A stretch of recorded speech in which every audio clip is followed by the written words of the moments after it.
Signaler, c'est prévenir et protéger. Les agents publics doivent montrer une vigilance de tous les instants pour prévenir ces dérives.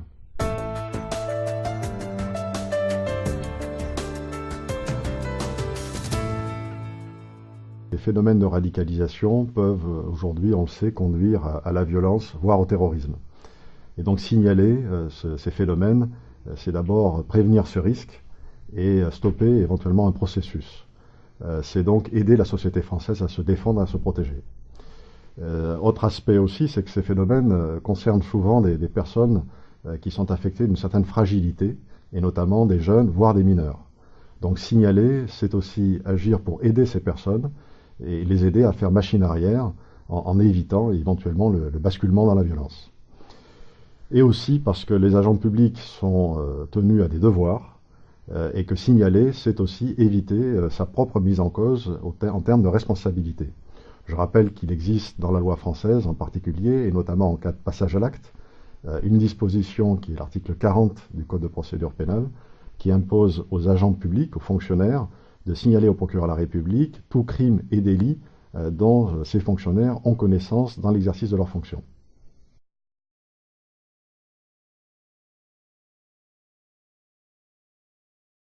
Les règles du secret professionnel ne sont pas nécessairement incompatibles avec la révélation ou le signalement de situations de radicalisation.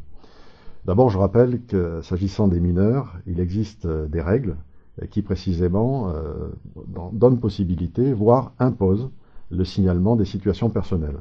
Il s'agit là d'assurer la protection des mineurs, la protection de l'enfance, et en particulier, le destinataire de ces informations est le président du conseil départemental.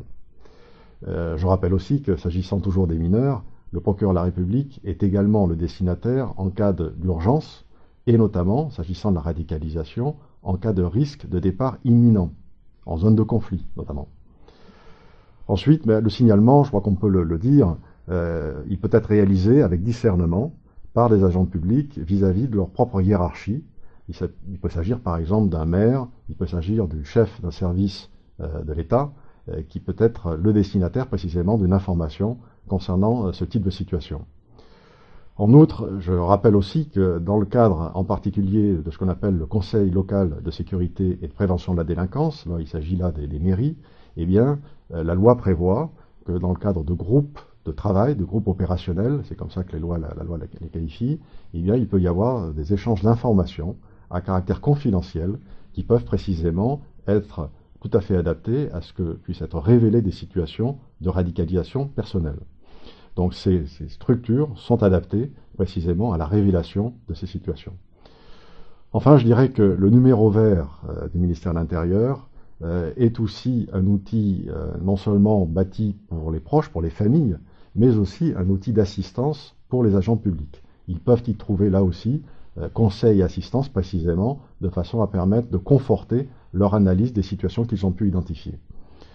Et enfin, je tiens à le rappeler là aussi, c'est qu'en cas d'extrême urgence, et notamment en cas de risque de départ imminent, quasi immédiat, eh bien le numéro 17, tout simplement, peut être utilisé, y compris par les agents publics, pour signaler là aussi ces situations.